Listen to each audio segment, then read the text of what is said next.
Para contar la historia de un partido político de forma objetiva, no solamente hay que recalcar los hechos que, digamos, opacan y generan repudio en la sociedad por parte de un partido político, sino que es necesario contar la historia desde un inicio y desarrollo para entender mediante hechos específicos por qué es que el partido, en este caso el partido aprista, se ha convertido en uno de los partidos que la mayoría de personas repudia. Hablar de la historia del APRA es hablar de muchísimos años en la historia. Hay que recordar que en 1933 sería pues la primera ocasión donde el APRA perdería su legalidad como partido después del decreto que se daba en aquella constitución, donde se prohibía que partidos formados internacionalmente pues ingresen a la praxis política del país. A partir de ahí hubo una persecución hacia este partido, donde habría encarcelamientos, matanzas y deportaciones. Aya de la Torre no llegaría a la praxis política de su partido hasta muchísimos años después. Esto se dio desde el gobierno de Sánchez Cerro, luego con Benavides y finalmente con Manuel Prado Ugarteche aproximadamente hasta 1945. En este lapso del tiempo, el APRA también buscaría, digamos, cambiar sus lineamientos políticos y así poder llegar a un acuerdo y negociar pues la legalidad de su partido. Pero eso tardaría algunos años más.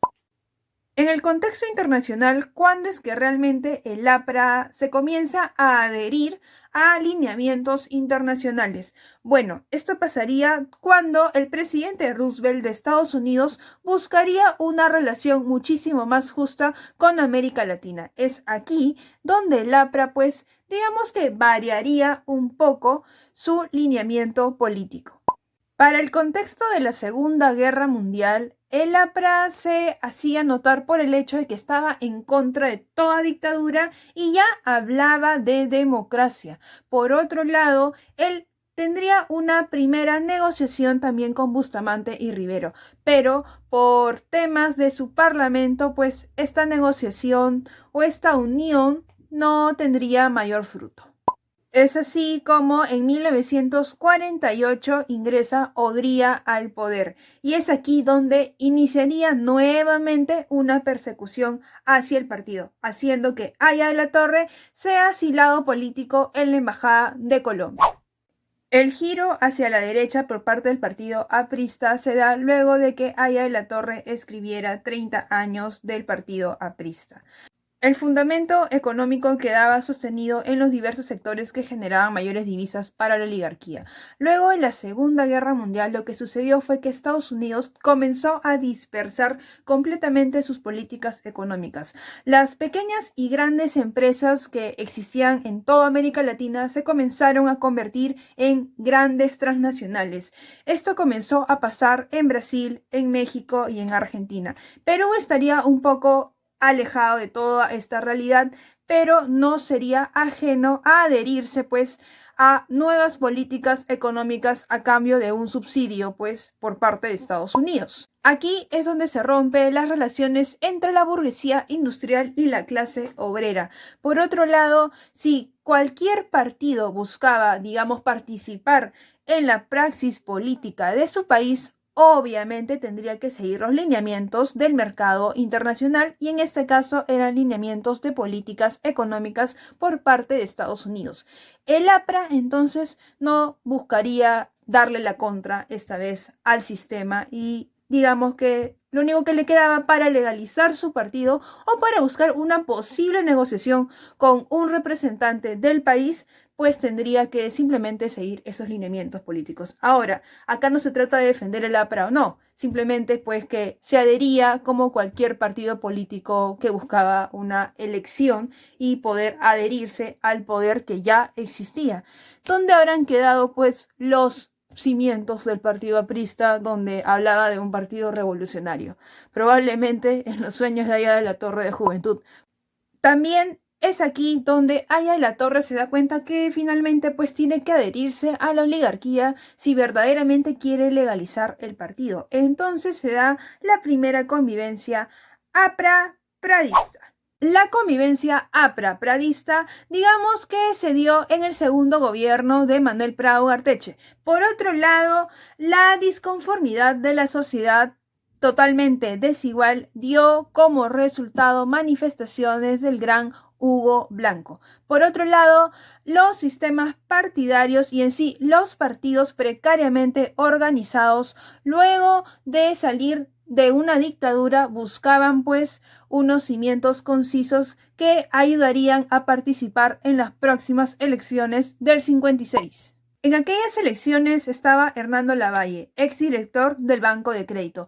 Él era representante de la oligarquía apoyado por Odría, pero había un sector en la oligarquía que buscaba un líder pues mucho más independiente y volvieron a optar por Prado Ugarteche. Así se dio paso al movimiento democrático.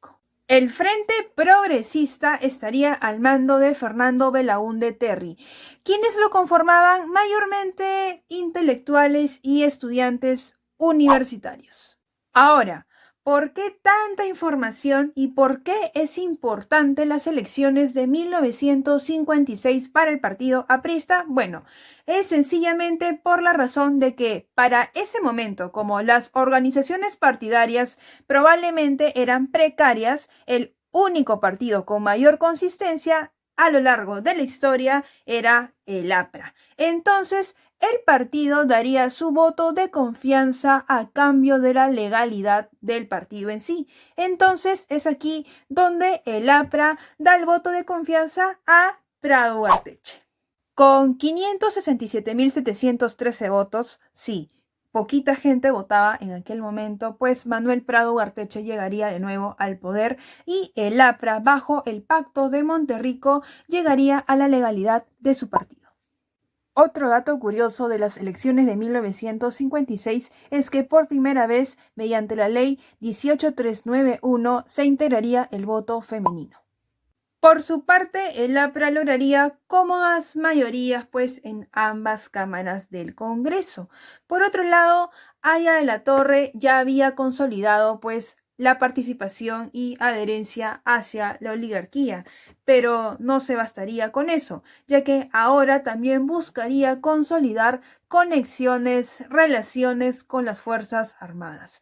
Y así pues tener en cuenta la participación del partido aprista a lo largo de la historia en el poder político. Pero, la estrategia democrática de Haya de la Torre no le gustaría a todas las personas del partido aprista, y es aquí donde comienzan los primeros quiebres del partido, pues Luis de la Puente Uceda, digamos que da un paso al costado y formaría luego el APRA rebelde, siendo expulsado del partido aprista en 1959. La acción de crear el APRA rebelde daría luego como resultado al movimiento de izquierda revolucionaria en siglas MIR. Por su parte, ellos darían paso a las primeras bases de la reforma agraria en el país. Prado, por otro lado, iniciaba una política intermediaria mediante el APRA en el cual se tuviera conexión con la Confederación de Trabajadores del Perú para una mejora de la realidad pues de trabajo del proletariado. En 1962 el APRA gana la directiva pero solo con un 33.3%. Entonces es aquí donde se da la coalición APRA 1. Parlamentarios apristas y parlamentarios odriistas se decidieron unir y de esta forma pues darle el mando a Odría. Está de más decir que a lo largo de la historia, pues, Odría había perseguido al partido aprista hasta llevar a Haya de la Torre a un asilo político, pero resulta que ahora eran amiguis. Entonces, bueno, sucedió este hecho y cataplum, llegó pues un golpe de estado por parte del gran Velasco. Lo que sucede después del golpe militar de Juan Velasco Alvarado es lo siguiente. El APRA hace un llamado a la CTP y se desencadenan diversas marchas en manifestación y en contra, pues, al golpe militar. ferroviarios, la clase obrera, etcétera, salieron a las calles. Pero la historia nos cuenta ahora que ninguna de esas manifestaciones se dio abasto para que no llegase pues Velasco Alvarado al poder y se quedara un tiempito. Para estos momentos de la historia, el partido aún estaba alejado pues de alanismos, de temas de corrupción y matanzas por parte del partido. Eso lo vamos a ver en el primer gobierno de Alan García y es una historia que próximamente estaré contando en otro video. Para concluir, hay que recalcar que el partido aprista, pues desde sus inicios ya mostraba una política estratégica para beneficiarse a sí mismo y adherirse al poder político del país. Entonces, no tendría pues un ideario preestablecido que lo diferenciara de otros partidos políticos que se acrecentaban dentro del país. Si tienes algo que comentar con respecto a esta parte de la historia del APRA ligado a las propias conveniencias del partido político e intereses personales y políticos de Aya de la Torre, por favor, abajo en la cajita de comentarios. Si te gustó el video, dale like y suscríbete. ¡Chao!